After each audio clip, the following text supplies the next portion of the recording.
Hello everyone, and welcome to episode 8 of Biva Broadcasts. On this innovative episode, I am joined by director Buddy Deshler, as well as Dr. David Cutler, the savvy musician himself. David is joined by Blair Mothersbaugh, his graduate assistant in the Entrepreneurship program at the University of South Carolina. The panel discusses David's most recent video, titled Classical Music and Creativity, which you can view in the video broadcasts posted on the Fredericksburg Brass and Tidewater Brass YouTube and Facebook pages. Hope you enjoy!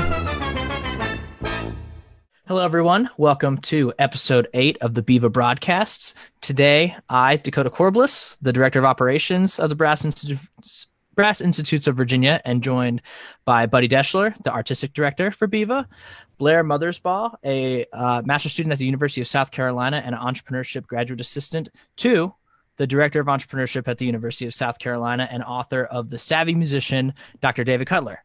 Welcome, guys. Thanks for being here. Hey there. David, I just wanted to let you have a second to maybe introduce yourself and talk about your aspirations as both not aspirations, but your accomplishments as a musician and as a creative problem solver before we let our audience see this video. Cool. Well, it's so nice to be with you guys this afternoon.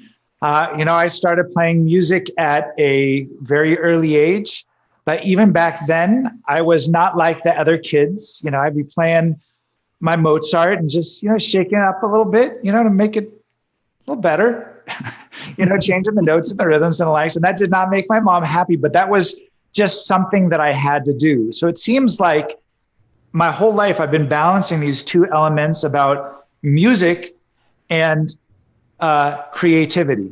And this video will just give you a little glimpse into that. Great. So this is around a 10, 12-minute video, and stay along for the story. It's really interesting, and we're anxious to hear what kind of questions you have after you watch it. So feel free to post on either the Fredericksburg Brass Institute or Tidewater Brass Institute pages. And I encourage people as they're listening to think about themselves and how is this message relevant to you and your own musical background? And hopefully it just will push you to think in a little different way.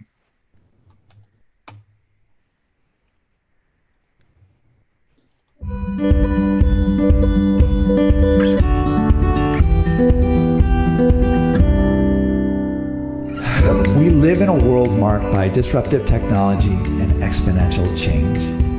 It's hard to accurately predict what's going to happen tomorrow, let alone 5 years from now. I'm sitting here in my basement recording this video for you during an international pandemic where standing within 6 to 12 feet of another human being could put your own health at risk.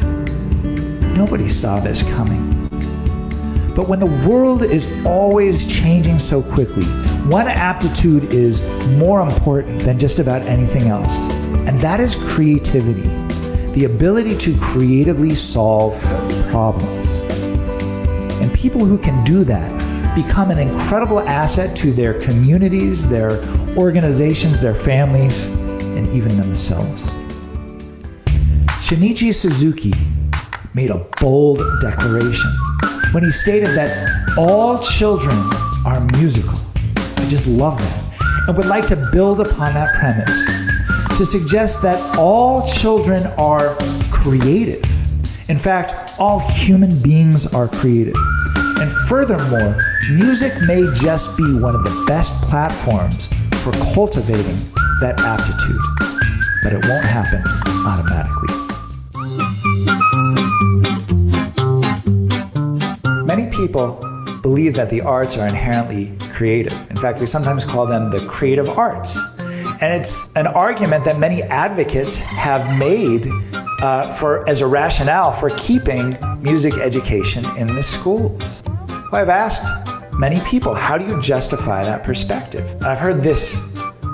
Well, every time you perform a piece of music, it's a little bit different, and therefore it's creative.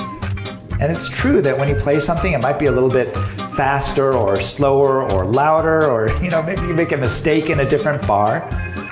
But does accidental variance truly constitute creativity? And if it does, maybe I could make the argument that, walking is inherently a creative activity, because when I want to move from point A to point B, I might go a little faster or slower or walk around the chair this way or that way. Maybe I trip on the rug. Right? In fact, there is probably more variation when I walk than when most people perform classical music. So if we want a more creative world, we should all walk more, which of course is an absurd argument.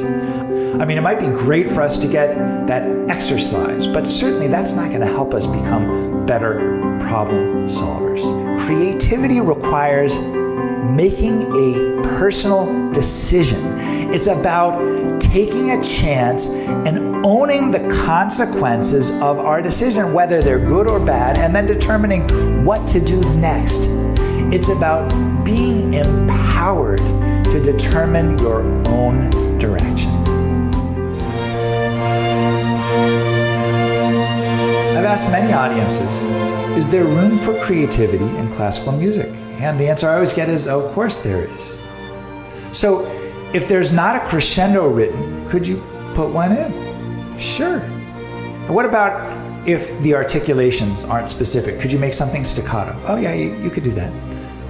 How about if there's a repeat mark? Could you decide creatively to not take the repeat? Oh, definitely you can do that. Well, how about the opposite? What if there's no repeat and you decide you want to put one in? Like you really love bars 13 and 14 and you like to play it 7 times. Yeah, I don't think you can do that. Well, could you change the rhythm? No. Can you change the notes? Can you change the octave? Can you change the texture? Can you play it backwards? Can you change the order of the movements? And I keep hearing no, no, no, no, no. Who writes these rules? Surely they evolved over time, and there is a reason for them, but it is only one of 100 ways to approach music, including classical music.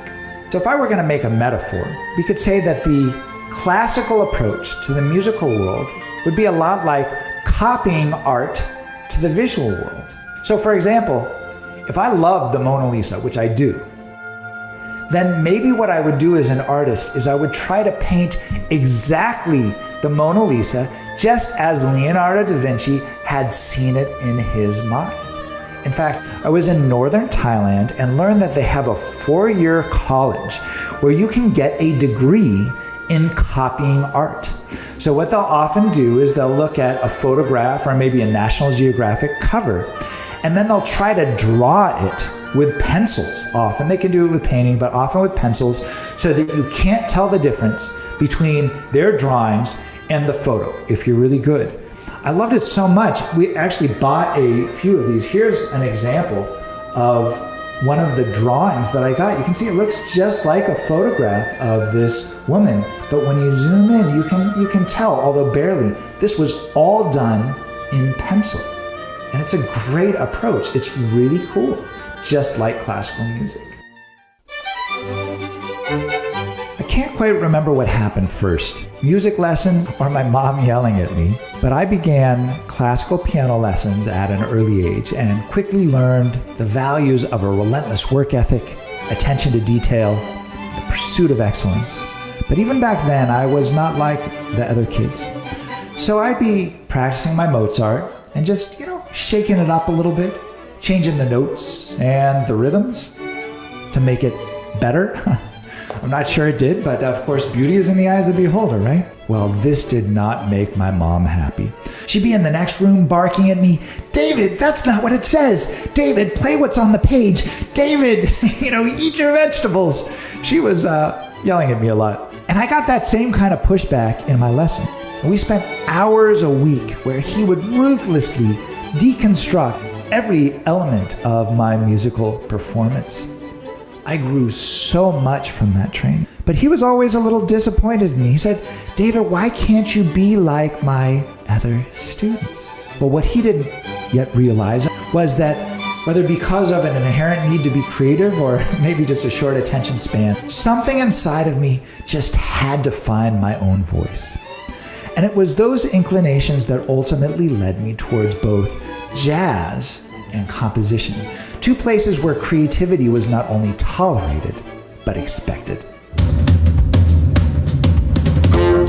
Jazz world suggested very different kinds of priorities.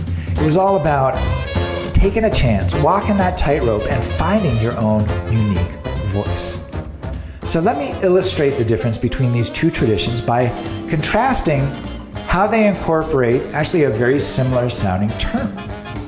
In classical music, we often perform standard repertoire. This is music from a common canon, often by folks like Beethoven or Bach or Mozart. And your goal as a performer, your job, is to play the correct notes and rhythms and dynamics and articulations as envisioned by the creative genius who composed them in a way that is stylistically correct. It's an amazing approach. I couldn't imagine having grown as a musician without being influenced by this. And I hope that it's part of your music education. But in jazz, I experienced something very different, where we would often perform something known as standards, right? These are tunes that pretty much most jazz musicians know. But your job is very different, right? Your goal when playing a standard is to figure out what is your unique interpretation. How can you play it in a way that is totally different than anyone else before? Maybe you embellish the melody, or you improvise a solo, or push even further. You can change the instrumentation, or reharmonize the progressions, or alter the form, or incorporate a new meter, or whatever it is that you want, right? How do you take something that's familiar and reimagine it in a way that is deeply, deeply personal? Playing a piece of standard repertoire that many, many, many others have championed before. My question is always, why should I do something that someone else could do? Why do you need me for this job if I'm just kind of an interchangeable cog? I often approach music as if I'm working with a canvas, which suggests very real constraints. Every canvas has certain properties and dimensions, a color, depth, material. So then the painter and the canvas become almost like collaborators, right? The starting point is the canvas. Now, what do you want to do with it for your unique artistic statement? My goal is often, not always, but often to say, all right, I'm going to use this piece as a canvas, as a starting point, but now how can I make it uniquely my own? And sometimes what I try to do is to amplify what the music wants to do. So if it's a scherzo, which means joke, I'll see how can I make it funnier? Or if it's a rhapsody, how do I make it more passionate? Sometimes I try to do just the opposite. Well, the original meaning of this piece was this. Now let me try and give it another perspective that is very different than what the composer ever imagined. So I think of it almost as a collaboration between the performer and the composer. We have two creative geniuses working together to make a distinctive, meaningful statement. You need to make a choice and live with the consequences of that decision, good or bad, right? Because there's a sound that happens and you might like it and you might not, but it's your sound. It's completely empowering because the creative genius who gets celebrated so much of the time is you, the performer.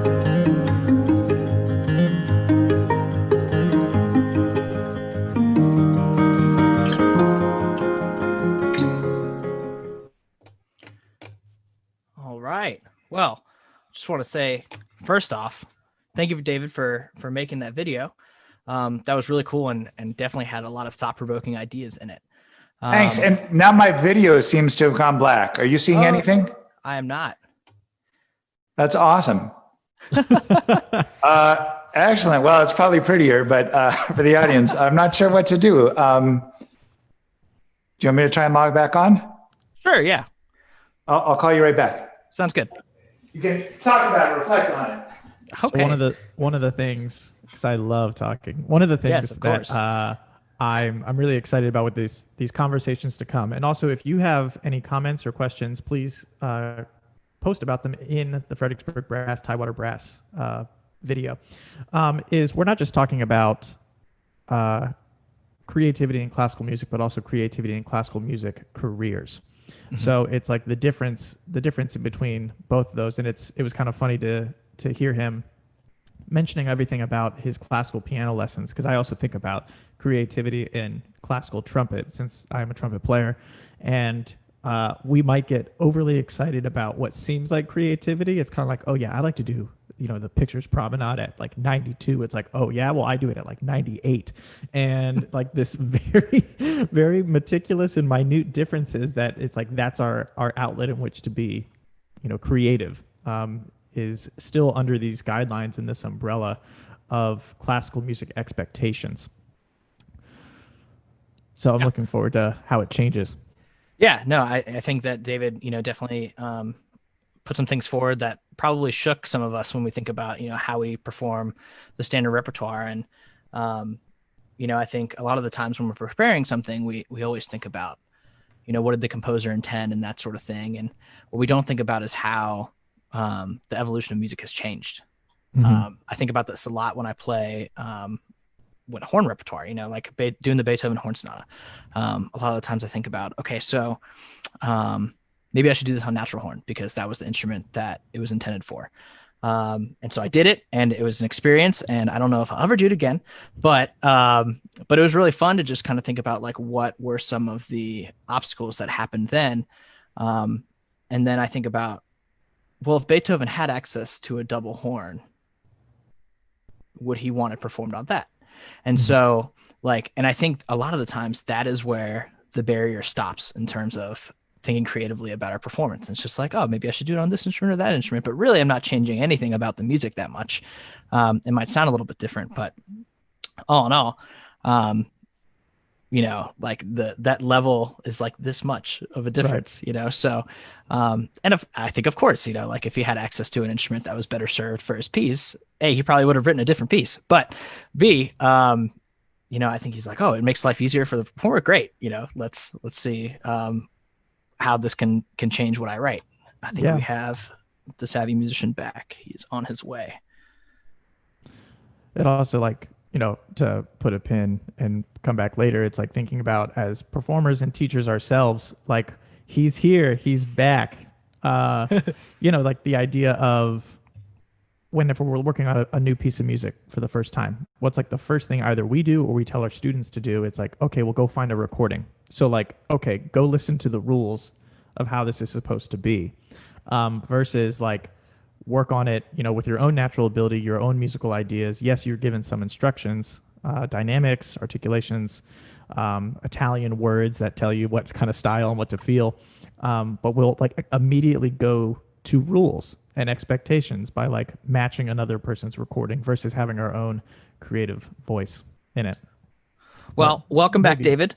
Sorry to cut you off, buddy. No, all good. And so, I think if our viewers probably don't know this, but all three of us have worked with you in some capacity, whether at the University of South Carolina or being a participant at the Savvy Musician or the Savvy Arts Venture Challenge, which has since evolved into today. But I know that, over the past few years working with you, that you've definitely pushed my envelope in as a performer and as an educator in terms of thinking about how I can be more creative. So what I want to ask you is, if I'm somebody who hasn't worked with you before, what can I do to flex my creative muscles?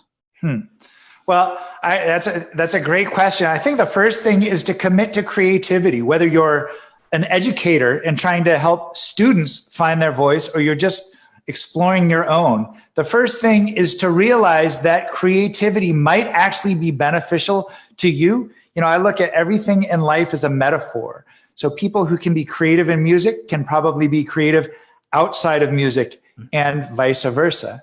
One of the big challenges for many of us who have a classical upbringing is not only were we not trained to innovate, but we were trained to not innovate, right? We were trained that, and I think you were just talking about this, buddy, but you're trained like, here is the answer key, right? Here is the score. And if you are successful, you will achieve what is there and honor the intentions of this wonderful composer or decomposer who's been in the ground for 200 years, whatever it is.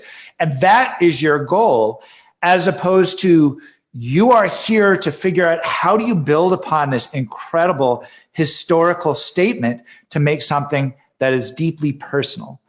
And if you can take a piece of music and transform it into something that is unique and meaningful to you, you can probably do it in other areas of life.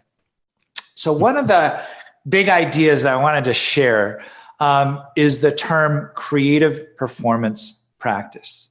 So in classical music, the main ideal that we celebrate, whether we call it this or not, is something known as authentic performance practice. Mentioned it in the video, though not by name, where all the notes and rhythms and dynamics and articulations are given to you, and your job is to play it in a way that is stylistically correct. The idea with creative performance practice is that you're given all of those things, and then you use it, as I was talking about, like a canvas. You use it as a starting point and say, all right, which of these elements do I want to keep? And which do I want to tweak and make my own? So one very common way that I approach things in certain pieces that I work on is, for example, I might make a rule saying, you cannot change the notes, you cannot change the rhythms, but anything else is fair game.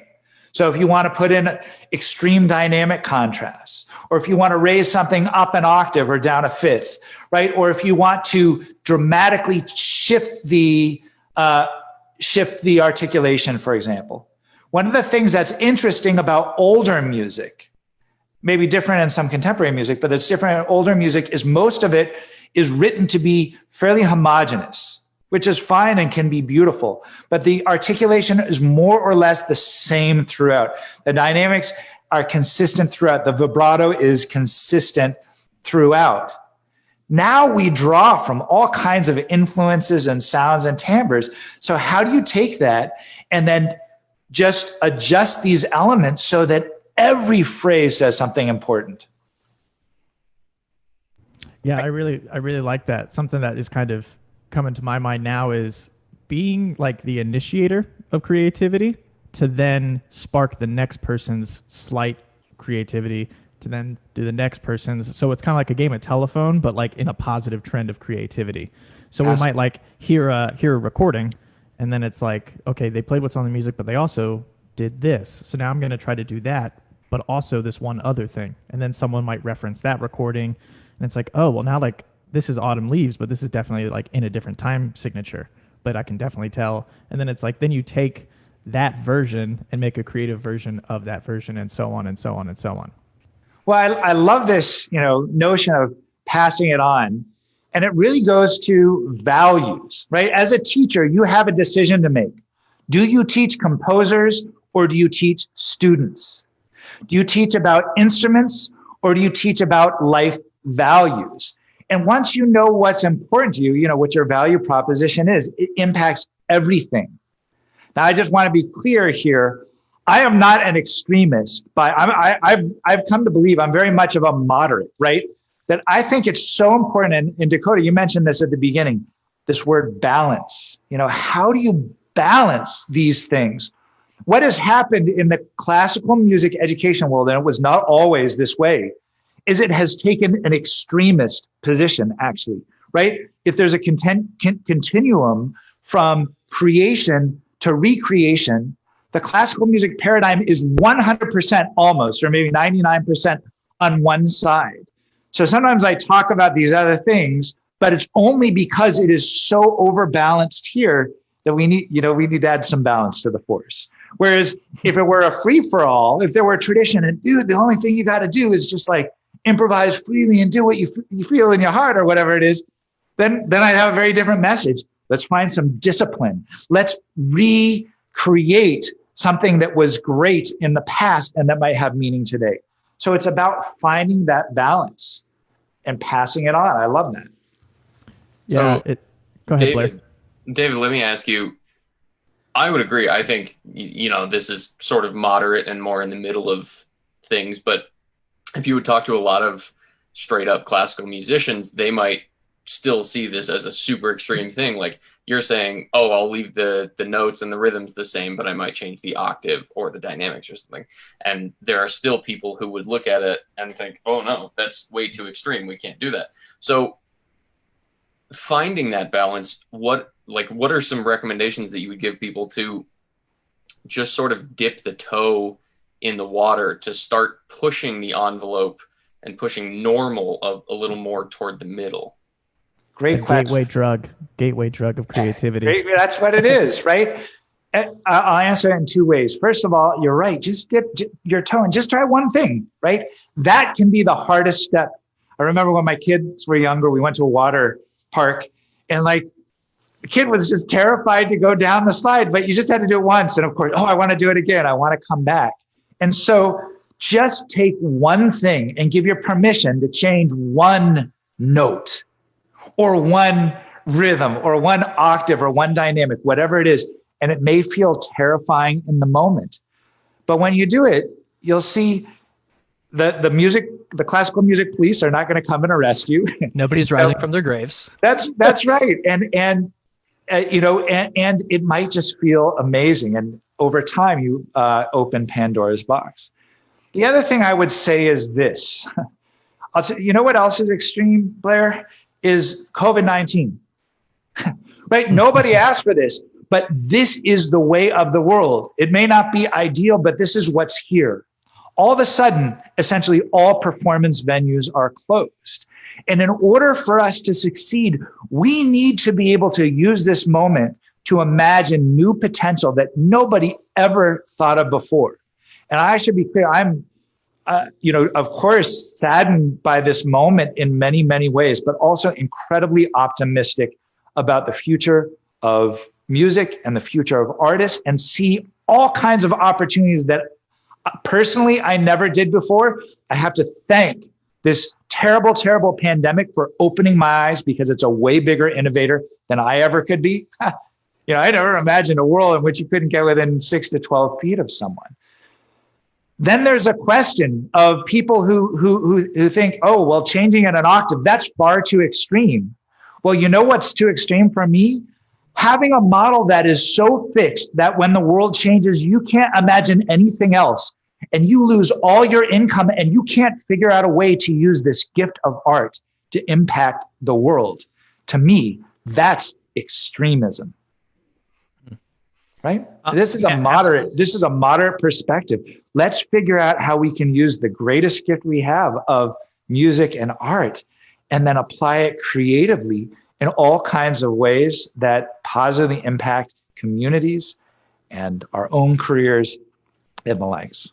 Yeah, you touched on being an educator and trying to instill this in our students. I know that we've talked about before about this collaboration between, the composer and the performer. And with new pieces where the composer is still alive, that's obviously very easy, especially on a commission or something like that, where it's never really a final product until a premiere. And really, it should never be a final product, right? If we're really truly instilling this creative process.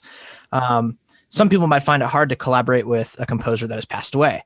And so things that I've, we've discussed is we always focus on the composer's final product, which is that composition. And so me performing, I touched on this when we were experiencing technical difficulties, but me performing the Beethoven Horn Sonata is me trying to best represent what Beethoven was trying to do when he put those notes on the page.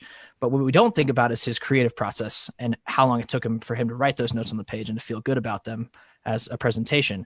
And so as educators, I think it's sometimes we don't, with the authentic performance practice, we don't give ourselves to have that creative process to be able to perform it. And I was wondering if you could talk about how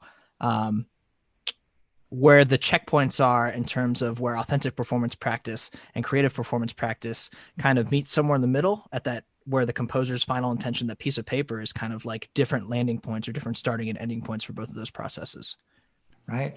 Well, first of all, I never really thought about it in that way. I love that. And it's so true that when you have a living composer, no composer of any time ever said, here is the right version, right? That's only what historians do afterwards, right? But composers are innovators. No composer would play their music almost no composer would play the music the way that we perform it today. There is no way Mozart would perform Mozart the way we perform Mozart. And I always think it's so funny, for example, with Baroque music, which is something that a lot of classical musicians perform. And, they're talking about authentic performance practice when I'm playing, this Bach suite on the saxophone, or which didn't exist at that time, or when I'm playing it on the violin, but it's not the same violin. And you hear these people playing Bach the way it was supposed to be performed. with this huge vibrato that's totally uncharacteristic for the style. It's a romanticized version of Baroque music. And that might be meaningful and beautiful, but it certainly is not authentic. So it's like even a misremembered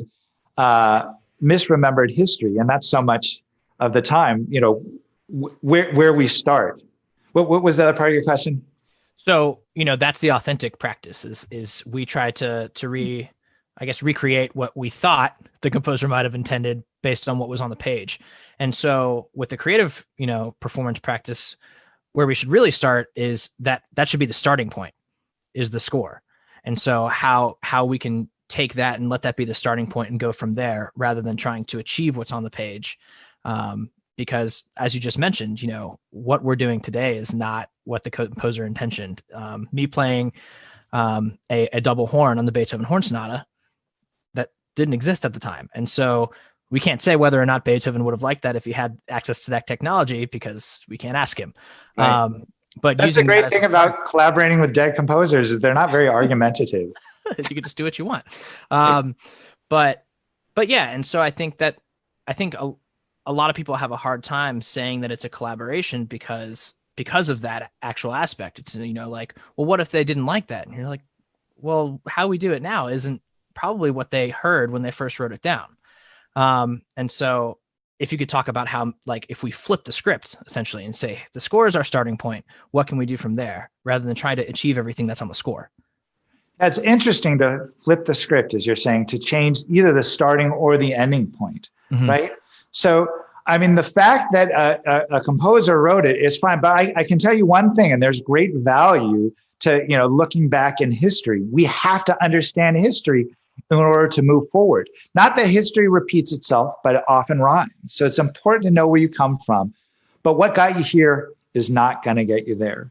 So the one thing I can tell you is, I promise you, there's a lot of tension that can happen in life, but I promise you, if you change what's in the score, one thing that will not happen is the composer will not be upset with you because they're dead. If they're alive, okay, maybe we'll have another conversation. If they're dead, I can promise you that. So then the question becomes, well, what is the point of performing this music? Because the composer doesn't care. They really don't, right? So what is the point? Well, am I the point, right? Is the point that I want to use this as a mechanism for developing my imagination and skills and technique and all those things? Am I the point of this piece? Or here's another thing, is the audience the point of the piece? Because the audience might be upset or might be even worse, apathetic, right? I hear so many people saying, well, I don't mind classical music, but it just doesn't speak to me. I remember a great story by the legendary composer Samuel Adler, taught at Eastman and Juilliard. And he said one time, and he writes pretty friendly music for, contemporary music. He writes pretty friendly music. And he said one time, the people come up to me and they say, Sam, I don't understand your music. I don't understand it. It just sounds like, it just doesn't make sense to me. Now, Beethoven, I understand Beethoven. I can put Beethoven on, I can put on a Beethoven symphony and, fall asleep to it, but I don't understand your music. And his response was, I think you don't have the first idea about Beethoven. I think you understand my music, but you don't have a clue about Beethoven. Beethoven was way angrier than I am. Let's start with my music and I will show you how to understand Beethoven in a way that it was intended at his period, And I always loved that kind of story. And again, it's flipping this narrative. So what I would argue might be more important than celebrating the intentions of a composer or even the score, although that could be another place to start, would be to celebrate your audience, right? And provide them a deeply meaningful experience. How many times do audiences go and maybe they like it or they appreciate it, but don't feel that it's a personal performance or that they're completely moved by what is happening? How do you get in that head? And especially, like we often say, oh, well, we want to reach these non-traditional audiences. We want to reach these new audiences. But the one thing we don't change is the fact that we're playing the same music in the same way that we think it was intended years ago. Well, maybe if you want to reach a new audience, you need to meet them where they are. And that's one reason we need your creativity. I think something else, this is backing up a little bit, but David, you're talking about the sort of historian aspect of things and who decides how something is supposed to be played. Like, what is actual authentic performance practice? It's something that has just sort of been hashed out over hundreds of years by dozens, hundreds of historians all butting heads and sort of meeting somewhere in the middle. But I think one of the biggest things to consider, and Buddy, you were talking about, do we dive into a piece of music first, or do we just listen, or do we, listen to it first and try and find our own interpretation? I think something really important to consider is who makes the rules, like who decides these rules, because they're not set in stone. They're not hard and fast anywhere. They're not etched anywhere for all eternity. They're just something that societally, we as a classical music society have determined and agreed upon. And Buddy, you were motioning to yourself. You're absolutely right. We set the rules. If we're playing the piece of music, it's our interpretation. We set the rules. And I think one of the biggest things that I've learned working with David over the last year or so is just taking a step back and looking at something and going, why? Why is that the way that it is? Why is that the way that it has to be? Or does it have to be that way? And then sort of coming at it from a new perspective and thinking, okay, no one is forcing me to play it like that. Can I play it some way different? Well, first of all, I would say I agree with you. We make the rules, but mainly Buddy makes the rules. That's what I was gesturing towards. Yeah. He makes the rules. I mean, fair enough. It all starts there. I often think, not always, but often think, why should I take a job if someone else could do it? Right? Especially if you're playing a piece that's been performed 20 gazillion times before. Am I just is artist a synonym for cog for a photocopying machine? Or is art that which changes and that which changes us, right? I'm not saying one way or the other, but it's an interesting question. If you play a piece the way it's supposed to be played, are you even an artist?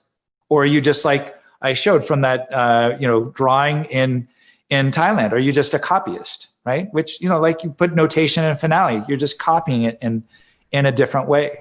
So, one of the things that all innovators have in common is they broke the rules, right? They looked at society and they found their own way. And what I think is interesting about the way that things have evolved is we celebrate these rule breakers in music history class. We say, these were great people. We need to know about them. I'm assuming we study them because they were important, great people who changed the world. Now, you as a student, don't be like them. Don't do the things that they did, right? Your job is to just celebrate those other creative geniuses and just be compliant. Sit there and shut up and do as you're told. I'm overstating the case. As opposed to, right? Let's learn not only from the final product, but more importantly, the process of what they did and what they were saying. What they were feeling in society, Just the things that I keep thinking about when Blair was talking and when you were talking, David, about breaking the rules and like if you break the rules and who wrote them, and then if you do, what happens. And it's like thinking about that, people were appalled by Rite of Spring. And then when bebop was coming to be standardized, like that was brand new, like having like that kind of language and harmony and everything. And now that's what we study. We can get degrees in orchestral performance, not even just instrumental performance, but orchestral performance specifically, where we're studying the rule breakers and we're learning to play the pieces of the rule breakers. And like, that's like the new standard in which to learn from and elevate. There's a great book. If you don't know it, you should check it out. It's called Lexicon of Musical Invective by Nicholas Slinimsky. And it's I think the subtitle is something like Critical Attacks on the Greatest Composers of All Times. And it just has reviews at the time of people who broke the rules, who we now consider the standard bearers, and just destroying them, right? Because change is hard. And the thing about breaking a rule, or not breaking a rule for that matter, is there is a consequence, right? In music, there's a consequence when, like what Blair was saying, when you do those things and you take it up an octave or you repeat a bar 4 times or whatever, there's a consequence because it sounds a certain way. It also impacts others in a certain way. And that might be positive or negative. And so we can, go through all the scenarios. What are the consequences of breaking rules? What are the consequences of not breaking rules? What are the consequences of following rules and not following rules? So I am certainly not an anarchist. I am certainly not someone who says break every single rule that has ever been out there. But I will say, if you can never break a rule or you can never put your own mark on something, you're probably going to live within a very, very thin margin, right? And it will be hard, especially at a time like now, where although most of the music we study was written by change agents, the world is changing in a way now that it never was before, right? And so if we're only able to tinker around the edges, we've got problems. I think one of the challenges, like I teach in higher education, and that's one of the challenges for us now is we all understand most people, I will say this, music educators are an amazing group of people. And almost everyone that I meet, there are a few that say, oh, music for music's sake. Most, maybe not all, but almost all music educators that I've met want their students to be successful. They don't say, well, we just want them to be great artists, and it's absolutely fine if they're living on food stamps and in poverty. There might be a few folks like that, and you might want to ask them that before you, if you don't want to do that, before you start studying with them. But most truly care about our students and want them to be successful on numerous levels. But it's very difficult for us to learn to even question our most basic assumptions. As one of the reasons, if you look at, for example, university music programs, it almost doesn't matter where you go for the most part. And maybe it's changed a little bit in the last 5 years, but for the most part, almost all the schools are essentially the same, only a little bit better or a little bit worse. That was our model for such a long time. And I've heard people say, well, that's not true. We're so very different. Well, are you? In most schools, the audition requirements are shockingly similar.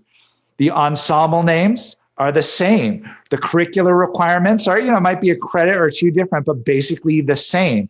They all do juries, and they do juries in the same way. And there's a senior recital with very similar requirements, and you could go on and on and on.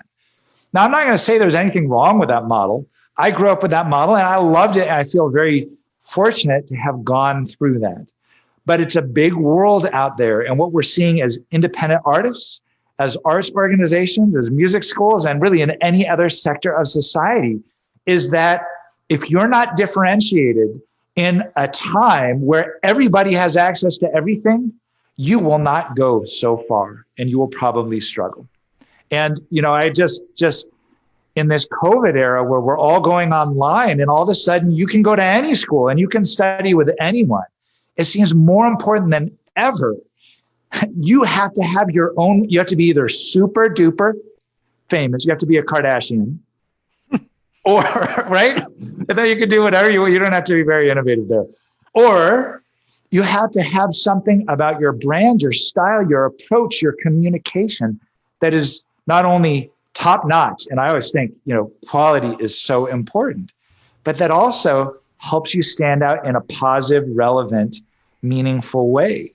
And folks, I feel really sad for folks that don't know how to do that, because I think they're going to really struggle at this moment. But on the flip side, if there are any music teachers who are listening, you can change the world. There is no better platform than music to start getting students to think about excellence, because excellence is imperative in life, paying attention to details, imperative in life, and creative problem solving, imperative in life. If you want to be successful, you have to match the right and left brain. Yeah, this is one of my like favorite things to think about, because you're teaching music entrepreneurship. We have TAs here for music entrepreneurship and people getting certificates. I am also a TA for the music entrepreneurship department at Arizona State, and I'm getting a graduate music entrepreneurship certificate. And I think the development of these programs and the curriculum, this like map of boxes to check in a way, is absolutely a positive direction. However, because it's so unique, it's like a structured course of getting permission to not ask for permission on what you're doing with your education. So, but like thinking about juries, thinking about recitals, thinking about you teaching lessons, how you teach history, how you teach theory, ear training, all of these very much, I think, more rigid and traditional, ways of going about academics. There's so much room for creativity there too. Totally. And one innovation technique involves solving two problems together. So usually it's a logistical challenge and an aspirational challenge. So you can ask questions and you could really substitute any example, but since you just brought up juries again, I'm guessing the goal is not to give a jury. That's a what that we do. But I'm guessing the reason we give juries is not to give juries. It's something else. Maybe it's to assess how someone's playing or to encourage them to work hard or something like that. So if you have this idea, on one hand, we want this, have this objective. And on the other hand, we want a meaningful experience that pushes the student towards excellence. And then you have this logistical challenge. We can't be physically in the same room, which always was hypothetical until now, where it's real. Well, then it can force you to think in very, very different ways. And I'll be, as someone who, on a personal level has, is always a proponent for experimentation and innovation technology and those things, I'll be very vulnerable. Like what creativity I'm good with, technology terrifies me. I'm the biggest cheerleader for technology, and Blair's laughing because he knows, right? Because I can't do things. And he's like, oh yeah, you just turn it on or whatever it is. I'm almost like a Luddite, right? And so, I've known for years that, that video is the future, but it took this pandemic to say, all right, it's time for me to convert my basement into a video studio. And it's time for me to teach myself to use Final Cut Pro or whatever, program it is. And that's what I've been doing the last few months. I needed that push. I guess I just didn't have the courage. And I was terrified because I always watch, people usually half my age who just get around on it, but it seems so mysterious to me. But the good thing is Final Cut Pro is easier than learning classical music. And I learned through classical music training how to learn something. And so you put on a few YouTube videos and you go through the steps and like Blair was mentioning, you just dip your toe in and pretty soon you can make a video. And that video that you saw at the beginning of this is the first video that I ever made on my own. So it's not great. It's imperfect. I've already learned so much from there, but it represented a scary, vulnerable challenge to say, I'm going to make something and share it with the world. But hopefully I had enough discipline to learn how to do it and creativity to vision something that could be meaningful and provocative to an audience. Yeah, that's full circle to what you mentioned before about, how you act as a creator, as a creative person will influence not just you as a musician, but you as a learner, you as a chef, you as a painter, you as, a gardener, like anything, because it's part of you. It's part of your process and how you rise to challenges, how you, solve problems and how you see what's there or what's not there, and then doing something about it. Totally. In a way, all these different activities we do are kind of the same, like programming a concert or teaching a class or doing public speaking or practicing your instrument or writing a book, or, those are some of my activities. You have other, or playing a sport. In a way, it's different. In a way, there's something, I'm a piano player, and there's something that's just different about touching those ivories than just about anything else. But in a lot of ways, the approach to all these different activities is very, very similar in that you have to learn to, I always think the place to break rules is when you, not always, but often when you understand the rule and you know that you're breaking it instead of accidentally. Like if you're speeding, you should know that you're breaking that rule instead of being ignorant. So I had a teacher who, a jazz arranging teacher, and he drilled this into our head. He said, in music, you can never write the interval of a minor ninth except for when you're writing a major minor 7 flat 9 chord. Right? And that was drilled into us because it's too dissonant and the likes. And I learned that and knew immediately that when I had a flat 9 in music. But when I gave myself permission to actually be able to incorporate them. I mean, it was liberating. And it's now one of my favorite intervals, but I know when to use it and how to use it. And I value it so much because I learned the technique first and then broke from it. So I love the notion of, like with classical music, one approach can be learn it the way that was intended and then go break it, right? And then go do something else. Once you can do it the way the composer did, that's like, okay, that's the first step on a 4-step program or whatever it is. Now play it 5 totally different ways in which it would be unrecognizable. Not completely, but large. Certainly it is a unique personal statement to you. Yeah, I love that we're sort of talking about different ways to be creative other than music, because I think maybe other disciplines are like this. I don't know, because I'm not in other disciplines, but I feel like as musicians, we get bogged down so often about like, I gotta be creative with this musical thing. And like, I have to be musically creative. And, I'm a flute player, so I'll just get so stuck on my instrument and just trying to figure it out on flute. And then if I set it down, and for me, I really like cooking. So cooking is a creative outlet for me, and just being creative with flavors and whatever I, want to throw in. Also, cooking is kind of essential because I have to eat to live. So 2 birds, 1 stone. It's a useful thing. But then oftentimes I'll find when I pick up the flute after lunch or dinner or something, when I've, had a break and maybe flexed that creative muscle elsewhere, that sort of solves the problems in music. So creativity, I think, remembering that that's a muscle and that we have to flex that and constantly work on that and constantly work out our creativity in other areas other than just our main discipline. And then they all sort of inform each other. I think that's really important to keep in mind, and just not getting bogged down too much in your one respective discipline. Well, first of all, is there a cookbook that comes along with this series? Yeah, you can follow Bud Eats on Instagram. Yeah, Bud Eats on Instagram is a good place to start. Nice, excellent. So, yeah, I mean, everything, innovation, well, first of all, it all transfers. It's all a metaphor, right?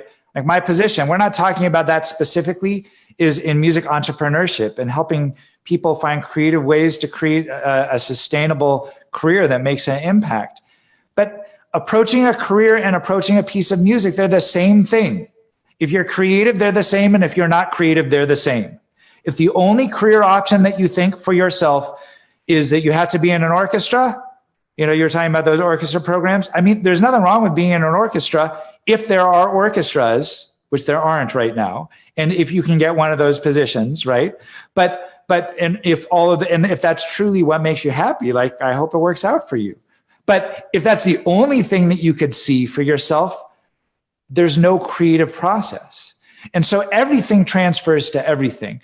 And furthermore, innovation is most often not about reinventing the wheel. It's you take an idea from one place and apply it somewhere else, right?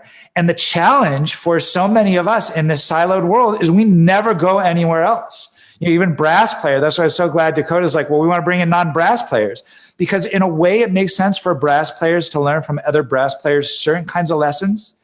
And in a lot of ways, and I love brass players, tuba, right? I'm kidding. Yeah, I love brass player. I have a lot of brass player friends, and I love that culture, and it's a really fun culture, and they're very open to certain kinds of possibilities that maybe are different than other instrumental families.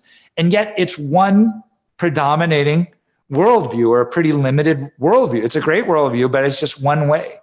And it's so important to go and have other experiences and be able to take what you learn from this world and apply it here, and take what you learn from the cooking world, for example, and apply it to the other place. That is a skill in itself, that kind of transference, right? To not see your life in different silos, but to see it connected and to make lessons connect from one place to another. Yeah. After having this discussion, I think that we've probably grabbed people and said, okay, cool. So now we understand that like this is the first step in a creative process, and just changing little things about what we already do and making sure that we expound upon that and take, the ideas that you were talking about, how everything is interspersed throughout our lives. At the very beginning of this, we thought that we were talking a little bit of extreme about shifting an octave or moving down a fifth or the dynamics or just one thing. But I was wondering if you could maybe give us some insight on how we can also be creative in terms of affecting other sensory aspects of like how we take in a performance. Blair was talking about how he cooks, and it's just like, well, is there a way that we can incorporate smell into our performance or a visual aspect or something like that? I know that you've talked about this before and in performances that you've done, whether that is how you present yourself visually when you perform, or adding a visual aspect to an already, engaging musical performance. Totally. So, one of the craziest experiences I ever had is I participated in this 6-week residency called Asian Pacific Performance Exchange.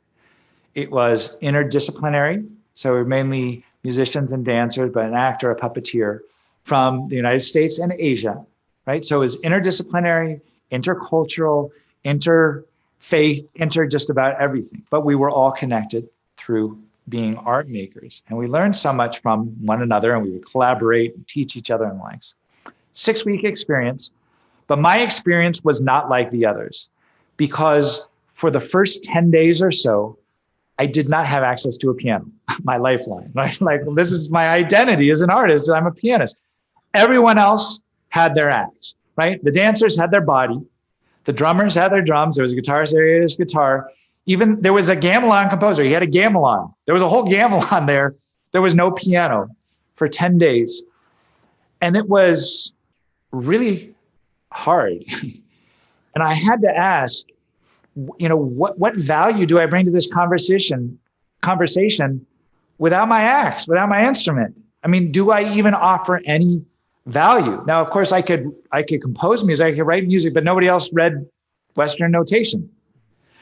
So I had to start asking, am I a singer? I never took a voice lesson, but I can match a pitch. Am I a drummer? I never played the drums, but I can hit stuff, right? That's all it is, really. So that's right. So am I a director? Am I just a friend? Am I all these things? There was a colleague there who said, he said, it was great to get to know you first as a dancer. What? Well, we had a 4th of July block party and they were playing some music and I'm like really self-conscious about dancing, but we were, whatever it is, we were doing stuff on the street. And that experience really got to think about, for me, to think about being an artist in a larger scope. So for example, I'm not a dancer for sure. I'm not a ballet dancer. But I think a lot about the way that you move when you're on stage. And sometimes it's just like, if you like music, show that you like music. And I often like, I'm just jumping around when I play. And that's totally just my personality, just like I'm doing now. I'm a total weirdo. But I've also choreographed words, to think about, who am I as an actor? I've never been in a play, but I've now created a whole career as a public speaker. Who am I, as a visual artist? Look, I can't draw a stick figure. I don't hold a pencil right. It's just terrible. But I've made PowerPoint into kind of an art form. And I'm not a graphic designer, but I'm pretty good at PowerPoint. And now I'm trying to become a video person, right? In this last month, and figure out, how do I have a voice there? Not like a pro, but enough to be powerful and make an impact. And so to think about things more and more broadly. I haven't done the cooking thing yet. Yeah. Well, it's really making me think about like how we identify ourselves. Like, we're identifying ourselves as a pianist, we're identifying ourselves as a trumpet player. And sometimes when either you're talking to musicians or you're talking to people that aren't musicians, and they say like, well, what do you like to do for fun? Like, like other hobbies. It's like, other than trumpet, I like teaching trumpet. I like listening to, and you're shopping for trumpet, shopping for mutes, which go in the trumpet. But so then we kind of freak out. Like, I don't know what else is there. But then when it's not even that you're getting out of the box, but you're getting out of yourself, of who you're identifying with, that's where you really start to think creatively. Maybe you're getting into yourself. Whoa. I'll write that down.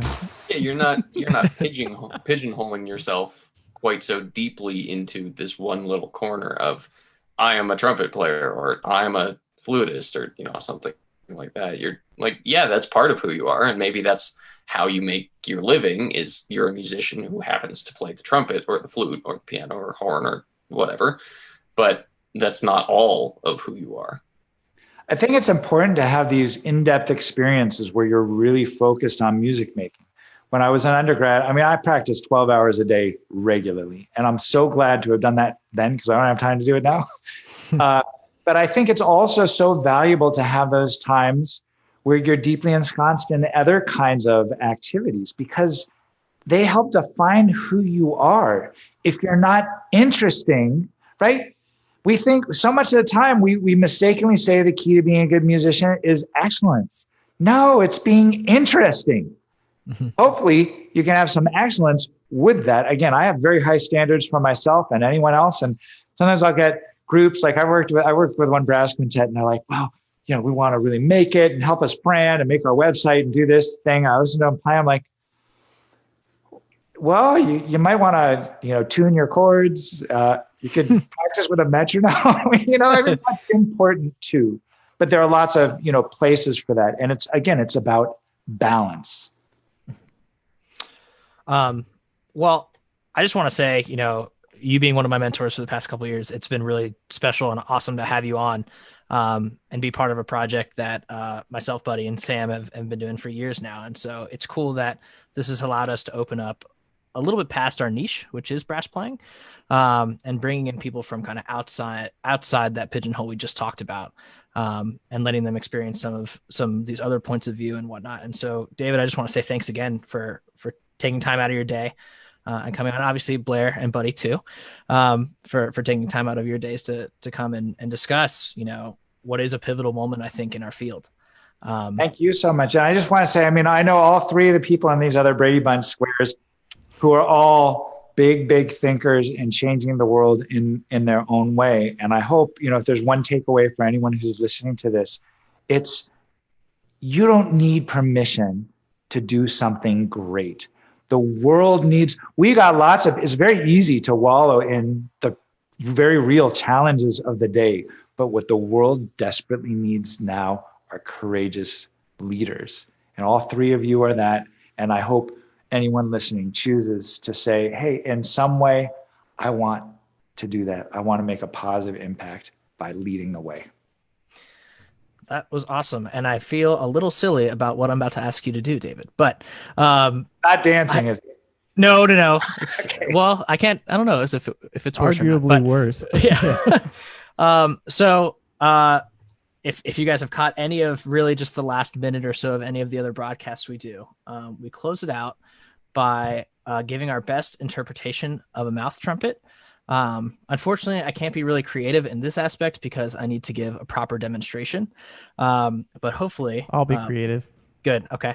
So hopefully Blair and David, feel free to do any kind of variation that you'd like on this, but a very standard and the classical, let's say the authentic performance practice of a mouth trumpet would go something like, okay. Oh, excuse me. Yeah.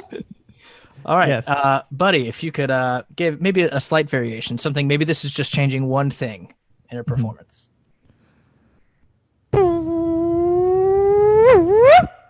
Ooh, a little turn there. Blair, could we have your best mouth trumpet? Excellent. That's better than most of my horn playing. So, and that's coming from a humble flutist. And Dr. David Cutler, the savvy musician himself, can we get your best mouth trumpet?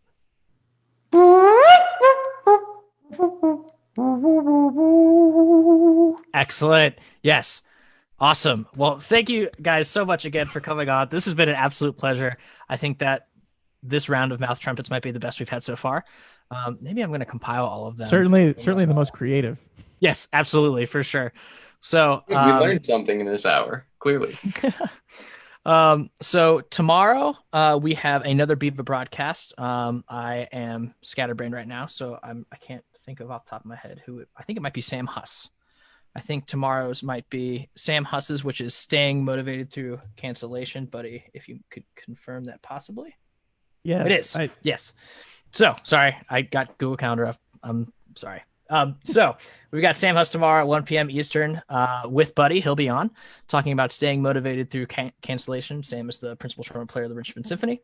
So again, thank you, David. Thank you, Blair. Thank you, Buddy, for coming on, talking about classical music and creativity. We will see you all next time. A big thank you again to Dr. David Cutler and Blair Mothersbaugh for joining us on episode 8 of Viva Broadcasts. If you would like your product or school to be featured on our broadcasts, please reach out to me, Dakota Corbliss, Director of Operations, at dakota@fredbrass.com, and we'll be sure to set it up. Thank you all for listening, and we'll see you next time.